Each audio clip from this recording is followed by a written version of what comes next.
Assalamualaikum warahmatullahi wabarakatuh. Perkenalkan, nama saya Atta Binul Fauzia, NIM 060407230067, Prodi BKMI kelas 1C. Di sini saya akan mempresentasikan tentang problematika lembaga dan pendidikan umat Islam kontemporer. Pertama yaitu cara mengatasi masalah ekonomi dalam lembaga pendidikan Islam yang menjadi penyebab kurangnya sarana dan prasarana pendidikan. Sarana dan prasarana pendidikan merupakan komponen penting dalam menjalankan pendidikan yang efektif. Proses pembelajaran di sekolah akan lebih lancar jika fasilitasnya memadai sesuai dengan standar yang ditetapkan. Kurangnya fasilitas pendidikan tidak boleh menjadi alasan untuk kita berhenti belajar. Nah, bagaimana sih kita dapat mengatasi masalah ini? Cara untuk menjaga kelangsungan pendidikan, meskipun sarana dan prasarana terbatas, yaitu ada 4. Yang pertama yaitu kita sendiri sebagai pelaku pendidikan harus memiliki tekad untuk memenuhi sarana dan prasarana demi kebaikan generasi ke depan.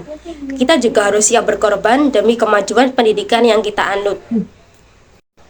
Yang kedua yaitu penulisan surat kepada pemerintah untuk memohon bantuan dalam meningkatkan fasilitas pendidikan. Yang ketiga yaitu guru perlu mencari solusi alternatif dalam melaksanakan pembelajaran di luar ruangan dengan mengubah metode pembelajaran, termasuk mengajak siswa belajar di alam terbuka melalui diskusi.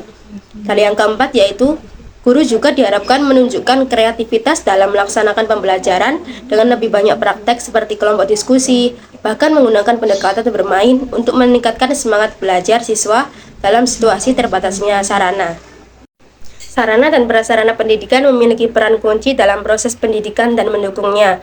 Meskipun banyak sekolah yang tidak memiliki fasilitas yang memadai, hal ini tidak boleh menjadi alasan untuk tidak mengejar ilmu. Masyarakat juga harus memahami peran mereka dalam mendukung pendidikan dalam situasi ketidakcukupan sarana.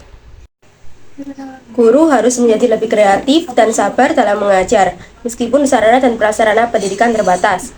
Oleh karena itu, kerjasama antara guru, sekolah, dan masyarakat sangat penting untuk kelangsungan pendidikan. Sekolah juga harus berupaya untuk memenuhi kebutuhan sarana dan prasarana pendidikan.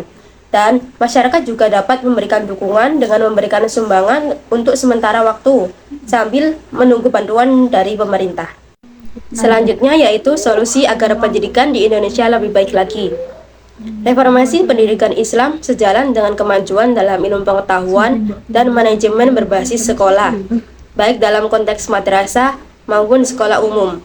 Selain itu, penting untuk menyoroti kunjungan ke lembaga-lembaga pendidikan Islam yang dianggap sebagai model dan inspirasi untuk pengembangan pendidikan Islam. Berdasarkan visi dan misi pendidikan nasional, tujuan utama pendidikan nasional adalah mengembangkan potensi peserta didik agar menjadi individu yang beriman, berakhlak mulia, sehat, berilmu, cakap, kreatif, mandiri, serta warga negara yang demokratis dan bertanggung jawab.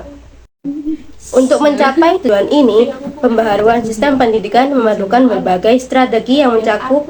Yang pertama yaitu pelaksanaan pendidikan agama dan moralitas yang baik.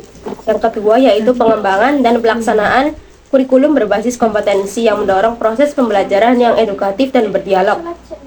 Yang ketiga yaitu evaluasi, akreditasi, dan sertifikasi pendidikan yang memberdayakan. Yang keempat, peningkatan profesionalisme pendidik dan tenaga kependidikan. Yang kelima yaitu penyediaan fasilitas belajar yang mendukung pembelajaran yang baik. Yang keenam, pembiayaan pendidikan yang adil dan merata. Yang ketujuh yaitu penyelenggaraan pendidikan yang terbuka dan inklusif. Yang kedelapan yaitu pelaksanaan wajib belajar. Yang kesembilan yaitu penerapan otonomi manajemen pendidikan. Yang ke-10 yaitu pemberdayaan peran masyarakat. Yang ke-11 yaitu pusat pembudayaan dan pembangunan masyarakat. Yang ke-12 yaitu pengawasan yang efektif dalam sistem pendidikan nasional. Strategi ini diharapkan dapat mengimplementasikan visi, misi, dan tujuan pendidikan nasional secara efektif dengan partisipasi aktif dari berbagai pihak dalam penyelenggaraan pendidikan. Sekian presentasi dari saya. Wassalamualaikum warahmatullahi wabarakatuh.